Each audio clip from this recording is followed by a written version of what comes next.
Hii ni Maisha Kamili. Tutakufungulia Biblia uyaone maisha. Asante mtazamaji wetu kwa kuwa pamoja nasi kujumuika tena katika robo ya 3 sasa. Robo ya 3 kweli. Robo hii ya 3 tuna somo zuri linalosema kutoka. Robo nzima ni kitabu cha kutoka kinasema kutoka. Lakini nini maana ya kutoka? Kutoka sehemu gani? Inamaanisha nini kutoka? Au kandamizaji? Basi tuenda kuona somo leo. Basi kabla ya kuanza tunaanza na somo la kwanza kabisa ambalo linasema ukandamizaji. Kichwa kikubwa nasema ukandamizaji, lakini tunapata historia ya nyuma hadi kwenda kuzaliwa kwa Musa. Basi kabla ya kuanza tupate ombi. Tunakushukuru Mungu wetu wa mbinguni kwa neema yako kuu. Asante kwa pamoja nasi. Toka robo iliyopita mpaka hii ya 3 bado uko nasi. Tunaenda kujifunza kitabu cha Kutoka sasa. Tunaomba utupatie maarifa tena katika robo hii, ukatufungulie mambo ambayo tulikuwa tufahamu. Tupatie hekima yako katika kuongea hapa. Ni katika jina la Yesu Kristo tunaomba na kuamini. Amina. Amina. Ukandamizaji.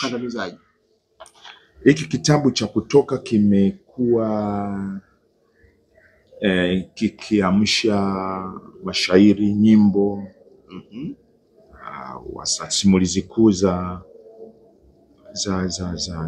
wapambanaji, watu ambao wanataka kutoka kwenye ukandamizaji. Mpenzi wa lege. Lakini nakumbuka watu kama Bob Marley na nini, yani ukiangalia nyimbo zao nao wanajiona kama wametoka Misri vile, kama Waafrika wametoka Misri au third world countries wametoka Misri vile. Kuna Musa pale wanatoka, yani ni simulizi ambazo zinagusa sana mioyo ya watu ambao wanajua nini maana ya kutengwa, kuachwa, kunyanyaswa, kandamizwa. Kwa hiyo tutaenda kuangalia uzoefu wa wana wa Israeli katika haya, kutoka ukandamizwaji mpaka kuachiliwa, sivyo? Na sasa na hapo Musa kama ulivyosema, lakini fungu kuu, hebu tuambie fungu kuu. Fungu kuu linatoka kitabu cha Kutoka 2 fungu la 23 hadi la 25. Na linasema hata baada ya siku zile nyingi mfalme wa Misri akafa, wana wa Israeli wakaugua kwa sababu ya ule utumwa, wakalia kilio chao kikafika juu kwa Mungu kwa sababu ya ule utumwa. Mungu akasikia kuugua kwao. Mungu akakumbuka agano lake alilolifanya na Ibrahim na Isaka na Yakobo. Mungu akawaona wana wa Israeli na Mungu akawaangalia. Ile fungu limebeba mambo hilo. Hao wanalia, wanamenyanyaswa, wanaumizwa. Asema Mungu akasikia kilio, akasikia na akawaona, akachukua hatua kwenda kuwaokoa. Kwa hiyo mimi naamini Mungu ametubariki kwa robo hii. Tutafutwa machozi. Na sio tu kufutwa machozi, tutashikwa mkono kutoka ukandamizaji, unyanyaswaji na uzoefu wa kuwa chini ya wasimamizi wasio na Mungu, wasio na huruma na nini, na kuwa katika ufalme wa Mungu ambapo rehema, neema na haki vinatawala. Sasa tuende kwenye somo la kwanza kabisa, tunapojaribu kuangalia nyuma ya huu ukandamizaji ambao wana wa Israeli walipitia. Kwani ulianzia wapi? Usuli background au utangulizi. Na naona pia hata Musa anavyoibukia mahali pale, maana ndio mkombozi anawatoa hapa. Twende sasa Kutoka sura ya kwanza. Twende tuangalie usuli hapa, utangulizi hapa, fungu la kwanza mpaka la 7. Twende. Basi majina ya wana wa Israeli walioingia Misri ni haya: kila mtu pamoja na jamaa zake walikuja pamoja na Yakobo, Reuben na Simeoni na Lawi na Yuda na Iskari na Zabuloni na Benyamini na Dani na Naftali na Gadi na Asheri na nafsi zile zote zilizotoka viunoni mwa Yakobo. Zilikuwa ni nafsi 70, na huyo Yusufu alikuwa huko ndani ya Misri. Tangu hapo Yusufu akafa na ndugu zake wote na watu wote na kizazi kile, na wana wa Israeli walikuwa katika na uzazi sana na kuongezeka mno na kuzidi kwa wengi, na wakaendelea na kuongezeka kwa nguvu. Na ile nchi ilikuwa imejawa na wao. Hii inakukumbusha nini hapa? na anaambia be fruitful multiply, mkakue na mkaongezeke. Na kaongezeka, hiyo ni Mwanzo moja anapoambia 20 ngapi pale. Aha, sawa. Sasa unaona nani waliteremka 70. Walitemka 70. Familia nzima ya Yakobo. 70 of course 7 ukamilifu. Inawezekana ikawa ndio hiyo, lakini anataka msimulizi wa hadithi hii anataka kutuambia kwamba bwana, hawa walikuja mzima, familia nzima ilihamia nchi ya ugeni, wakikimbia njaa kule Kanaani, wakahamia huku. Na Mungu of course alimwambia Ibrahimu wanao watateremka Misri. Kwa hiyo hayo yametimia. Na sasa hiki kitabu unajua katika Biblia Kiebrania cha Kutoka akiitwi kama tunavyoitwa Kutoka au Exodus kwa Kiingereza inaitwa majina. The names. Kwa Kiebrania Shemot. Na ndio haya majina. Ndio haya majina. Kwa hiyo yamepewa uzito. Mwanzo umepewa uzito kwamba mmeona waliingia 70, na fungu la 7 linatuambiaje? Fungu la 7 anasema na wana wa Israeli walikuwa na uzazi sana na kuongezeka mno na kuzidi kuwa wengi, na wakaendelea na kuongezeka nguvu, na ile nchi ilikuwa imejawa na wao. Hivyo unajua wakati wanatoka Misri sasa wametoka kwenye ukandamizaji. Walikuwa ngapi? Wanaume tu. Foot soldiers. 600,000. Sasa hiyo 600,000 leo unaweza kusema hiyo kama kadogo sana. Enzi zile population ya watu ilikuwa ni ndogo sana. Unaweza kukuta mji mkubwa wa Ninawi, utakumbuka ile somo lililopita, anataja kama watu 200,000 pale. Laki ngapi? Ni elfu chache tu pale. Lakini ndio mji mkubwa. Sasa twende fungu la 8 mpaka 11 tuangalie sasa utangulizi kabla haya wametelemka sasa Misri. Mungu aliahidi kwamba watatelemka, atakuwa pamoja nao na nini, na kweli tunaona uzazi huu kweli Mungu amewabariki. Sasa mpaka ukandamizaji ukaja, mambo kwani alikuwaje? 8 mpaka 11. 8 mpaka 11. Basi akainuka mfalme mpya kutawala Misri asiyemjua Yusufu. Akawaambia, subiri kwanza. Kuna Farao alikuwa anamjua Yusufu. Kuna Farao alikuwa anamjua Yusufu. Yule aliyekaribisha, alimpatia madaraka. Yule aliyekaribisha 70 wale. Alikaribisha ile familia wakae kule. Sawa. Wakapewa sehemu nzuri ya kufuga na wastawi. Na kweli wakastawi. Kwa hiyo anaibuka asiyemjua Farao. Endelea. Asiyemjua Yusufu. Sawa. Endelea. Basi akainuka mfalme mpya kutawala Misri asiyemjua Yusufu. Akawaambia watu wake, angalieni watu wa wana wa Israeli ni wengi, tena wana nguvu kuliko sisi. Haya, na tuwatendee kwa akili, wasije wakaongezeka tena. Ikitokea vita, wao nao wasije wakashikamana na adui zetu na kupigana nasi na kutoka katika nchi hii. Basi wakaweka wasimamizi juu ya hao wawatese kwa mizigo yao, nao wakamjengea Farao miji ya kuwekea akiba, Pithomu na Ramesesi. Umeona hiki kitu? Hawa ni watu waliobarikiwa na Bwana. Wameongezeka. Huyu Farao asiyemjua asiyemjua Yusufu, asiyewatambua watu wake na kuishia kuwatesa. Unaelewa kwa nini anaishia kuwatesa? Sababu hasa nini? Kwa nini alitishika nao? Anaona wanazidi kuwa wengi, anaogopa kwamba akija adui kutuvamia wanaweza kaungana naye wakawapiga wakawamaliza, wakajitwalia nchi wao.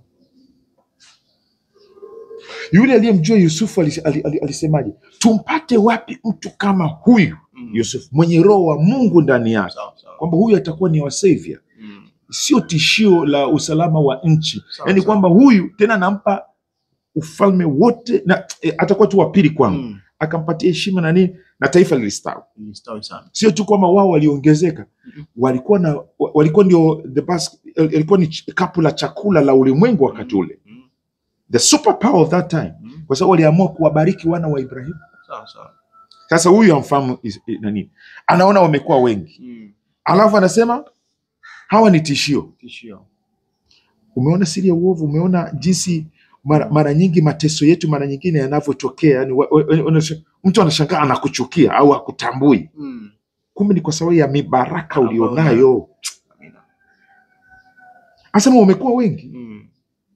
Sasa baada ya kusema kwamba hawa ni marafiki, sisi tumekuwa ni familia kubwa, sasa nini? Sasa familia inazidi kuongezeka, ndio vurugu mechi zinaanza. Kwamba huyu akiongezeka mimi nina hatari ya kupungua. Sio kwamba akibarikiwa huyu na mimi nimebarikiwa. Sasa nakumbuka katika Mwanzo sura ya 12 Mungu alisemaje kwa watu ambao alitamka nini kuhusiana na watu watakaombariki au mlaani Ibrahimu na familia yake? Watakao kubariki nami nitawabariki, watakao kulaani, yani kwa nini watakao kuwa maadui zako watakuwa maadui zake naye pia. Ila watakao kubariki na mimi pia nitawabariki na wao. Hao wameamua kuwalaani wana wa Mungu. Wanafanya kazi ngumu, wanataka kufanya kazi ngumu. Mateso. Ili wasizane, maana naamini kama wewe ni mwanaume umefanya kazi sana, ukirudi nyumbani unafikiria kulala. Kwa hiyo akajua kwamba tuta slow down ile production yao. Haya, ulivyosoma ili slow down? Hapana. Ikazidi kuongezeka. Tena kwa nguvu. Kwanza walikuja wamebariki 70, walikuwa 70 wakazidi kuongezeka. Huyu anaona kuongezeka kwao ni tishio. Sio kuongezeka tu, walikuwa na nguvu.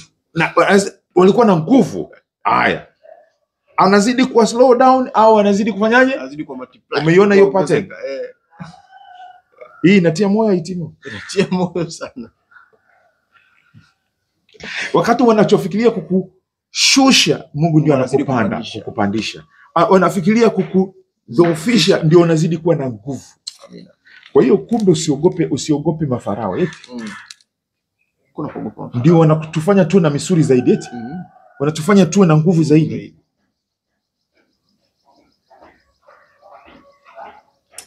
Kweli Mungu akikuahidia kitu, anakutekeleza. Lakini pia kitu ambacho kinachopata katika somo la siku hii ya leo, sio watu kuona kwamba kubarikiwa kwa mwingine ni hatari kwetu sisi. Yaani tuamini kwamba Mungu ni mwema kiasi kwamba anavyokubariki wewe, nikaona mchungaji umefanikiwa, una maisha mazuri, una neema na afya njema. Na mimi niamini kwamba kupitia kwako wewe pia mitiririko baraka inatoka inakuja kwangu. Lakini hofu inatoka wapi? Hofu inatoka kwamba na kuona kwamba wewe utachukua vya kwangu pia, yaani kwamba wewe utachukua zaidi ya kwangu. Yaani kwamba wewe ukibarikiwa wewe ni tishio kwangu. Si kwa faida yangu. Alafu umeona hii ndio siri ya uovu yenyewe ilivyo. Kaini naye ilikuwaje? Mungu amembariki mdogo wake. Yeye akaona hiyo haiwezekani. Wivu. Selfish. Na inaendelea. Hivi unajua hata Yusufu naye anakuja kuuzwa na ndugu zake kwa sababu gani? Wanaonekana mbona amebarikiwa zaidi? Mbona baba anamjali zaidi kuliko sisi? Tumuuze. Umeona hiyo kitu? Farao na ndio hivyo. Haya. Huyu Farao ni cheo. Tuseme kwa lugha nyingine ni mfalme. Inamaanisha mfalme. Huyu Farao alimpokea Yusufu na familia yake. Huyu Farao of course ni vichwa vingine, kichwa kingine tofauti. Amebadilika, ameanza kumtesa. Inatuambia nini kuhusiana na mapokezi tunayoyapata kutoka watu? Kuna wengine watatubariki, wengine watatulani. Hii inatuambia nini? Mimi niseme tuwekeze wapi? Tuwekeze katika ufalme wa Mungu, katika maombi sana pia. Mungu ni anayetubariki. Sio Farao. Mafarao wanaweza kubadilika. Wanaweza kubadilika muda wote. Yaani huyu mama yako, huyu baba yako anaweza kugeuka. Amekubariki, anaweza kumna. Kwa hiyo usiseme huyu ndivyo alivyo atakuwa hivyo kwa sababu ni Mungu tu asiyebadilika. Yakobo sura ya 1. Yeye ndio anatoka ukarimu na abadilika. Sawa. Rafiki yangu. Wenzetu waliteswa na watu ambao hawakuwatazamia. Amina. Waliowakaribisha nyumbani, wakasema karibuni. Tukiwa wengi hapa tutabarikiwa, uwepo wenu utatubariki. Baadaye akageukia. Na sijui kama una uzoefu wa kufika kwenye mwenyeji wako, siku ya kwanza ukapewa pilau. Siku ya 3 unatoka na mateke. Hivi ndivyo wanadamu walivyo, lakini Mungu wetu anaaminika. Baraka zake hazina majuto.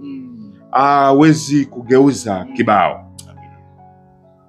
Haijalishi unapitia wapi, haijalishi unapita au utapitia yapi. Mungu wa kutoka, Mungu wa Musa, Mungu wa wana wa Israeli, Mungu wa Bwana wetu Yesu Kristo ni wa kuaminika. Tuombe. Baba yetu wa mbinguni, tunakushukuru kwa neno hili. tumepata mwanzo wa kuelewa hadithi hii kwa somo la leo.